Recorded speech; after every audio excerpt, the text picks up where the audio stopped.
This time it's classic German 250cc motorcycles.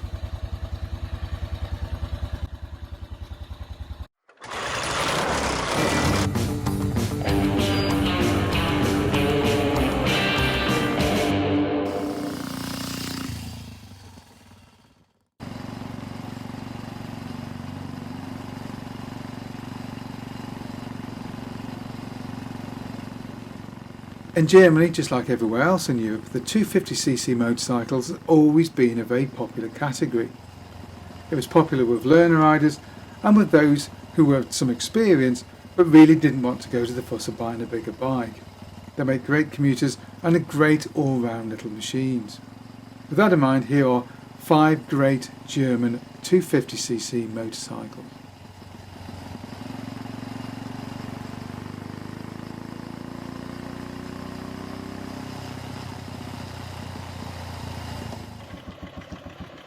The NSU Max.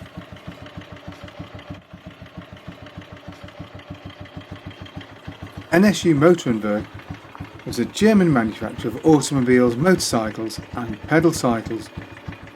The company was founded in 1873. It was acquired by Volkswagen Group in 1969 and VW merged NSU with Auto Union, thus creating Audi. But by that point, of course, the company had pretty much already entirely switched over to car manufacture.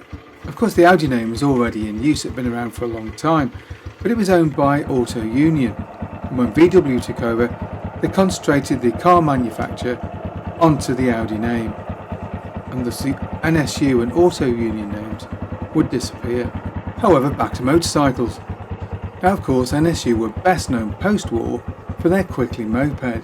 This had been an extremely big seller all over Europe and in the rest of the world indeed. But they did make bigger machines too, and one of their most popular and best known machines of that post-war era was the Max. The Max was introduced in 1951 and was considered fairly sporty by the standards of the time, the single-cylinder 4-stroke engine making around 15 horsepower. Incidentally, this was enough to make it the most powerful 250 then manufactured in Germany.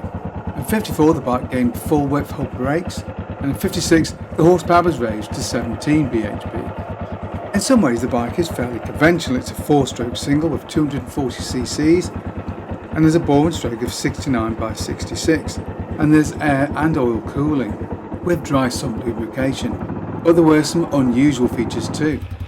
The styling was singularly unique, and that pressed steel frame really gave the bike a very unusual look. But the engine itself was mechanically interesting. It was overhead cam, but didn't use a chain or a shaft like everybody else to drive the camshaft, because in the Max a slender conrod was used to power the camshaft. The system was very effective and the engine was very smooth running, but it must have had quite a lot of reciprocating weight and a fair amount of frictional losses, I would imagine. Nevertheless, the engine still pushed the bike along at around 78 miles an hour, which was very good for the day. But of course, all that clever engineering made for expensive manufacturing. But expensive to manufacture or not, the NSU was the best-selling 250 in Germany during the 1950s, and was very successful in racing too. As the 1960s dawned, NSU were increasingly focused on car manufacture, to the detriment, of course, of all motorcycle manufacturing development. And by 1965, despite having been the world's biggest manufacturer of motorcycles only 10 years earlier, all motorcycle production ceased.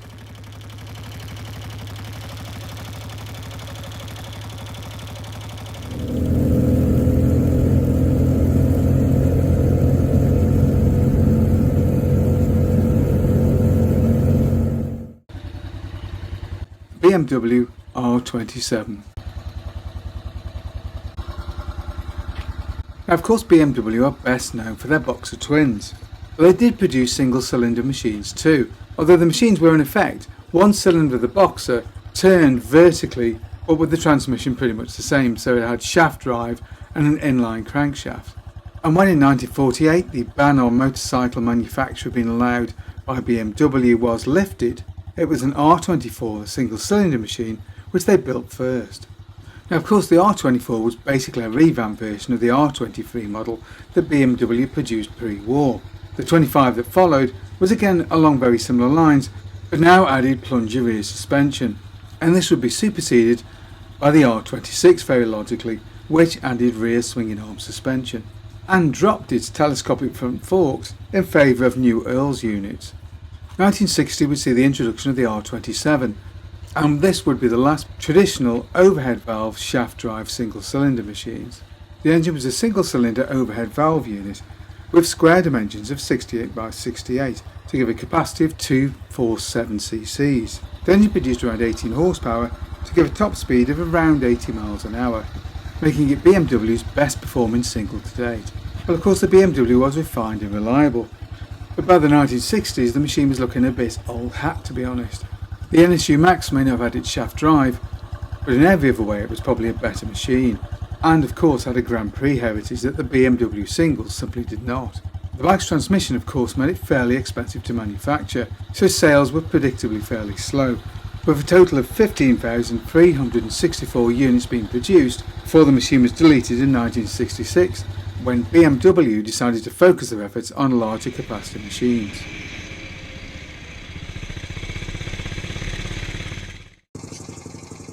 The TWN BDG 250. What could be more British than Triumph, right? Well, wrong. Triumph was in fact founded by two German immigrants, and not surprisingly they did set up a manufacturing facility in their home country of Germany, in Nuremberg in fact, hence the later name TWN, Triumph Werk Nuremberg. In the early days these bikes had been badged simply as Triumph, but after that unfortunate war business it was decided to abbreviate the name to TWN to separate the two brands. The companies by this point being separate entities anyway. So after World War II in 1949, the Triumph Works introduced the BDG. This used a twingle, or more commonly called split single, two-stroke piston-ported engine design. The engine produced around 11 horsepower, which is enough for around 65 miles an hour. There was a 4-speed gearbox which was in unit with the engine. Telescopic forks arrived in 1950, with plunger rear suspension arriving in 1952. Compared to the conventional two-strokes of the day, the split single did offer some advantages in terms of smoothness and efficiency. However, it was heavier and of course more complex and more costly to manufacture.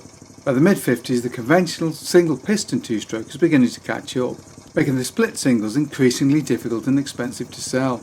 And so in 1957, TWN, who by now had been taken over by Max Grundig, who produced Adler motorcycles and typewriters, decided to end production of TWN motorcycles.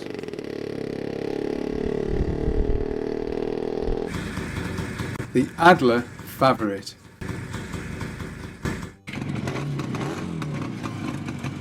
Adler, whose name literally translates to eagle in English, was a bicycle manufacturer who began production in the 1870s, before later moving on to motorcycles and, of all things, typewriters. But in 1910 they ceased motorcycle production in favour of high-end motor cars. They would dabble again in motorcycle production just before the Second World War, but it was really after World War II and the hit to the German economy that Adler once again found themselves in the motorcycle business. High-end cars were really not what was needed in a post-war Germany.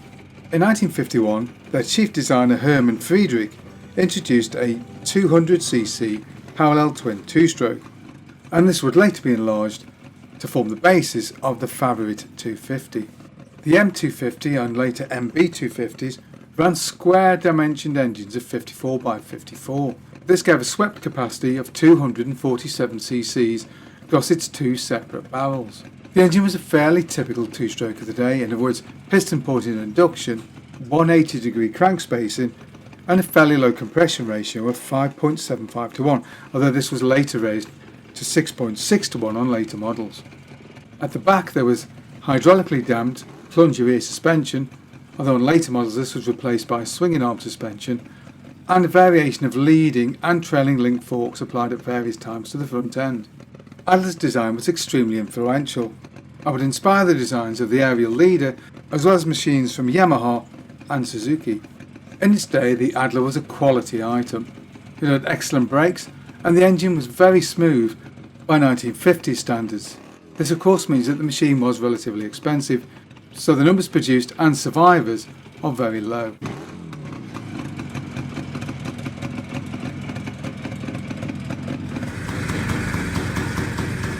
Victoria KR26. Victoria is probably best known for its inline V-twin, that's the Guzzi style V-twin, V35 Bergmeister, produced some years before Motor Guzzi even considered a V-twin at all. Victoria started production in 1901, and the company would continuously produce motorcycles of all sizes with both 2- and 4-stroke engines until 1966, when the parent company was taken over by Hercules and terminated all Victoria motorcycle production. Production of the KR26 was fairly brief, running just between 1953 and 1955. But the bike was, however, fairly successful, with 50,000 units being produced in that short amount of time. And the later sports mounts would be a popular competition machine also. Early machines ran a 6.2:1 compression ratio and produced 12.3 horsepower. This was enough to see the machine up to around 65 miles an hour, just over 100 kilometers an hour. Later sports models would claim around 14 horsepower, with the competition machines with fairly light tuning easily hitting 17 horsepower. The machine was a single-cylinder, piston-ported 2-stroke, with twin exhaust ports, just to add that extra touch of glamour, of course. There was telescopic forks at the front and rear plungers. All in all, this was a high-quality item and a fairly solid, sturdy machine, so therefore a little bit weighty, which could dent acceleration somewhat. But their overall sturdiness makes them an excellent choice for fans of traditional German 2-strokes. Although you may have difficulty finding one, this is a very rare sight indeed in the UK. Very few machines are ever sold here due to expense. So the best place to find one is probably going to be in Germany itself.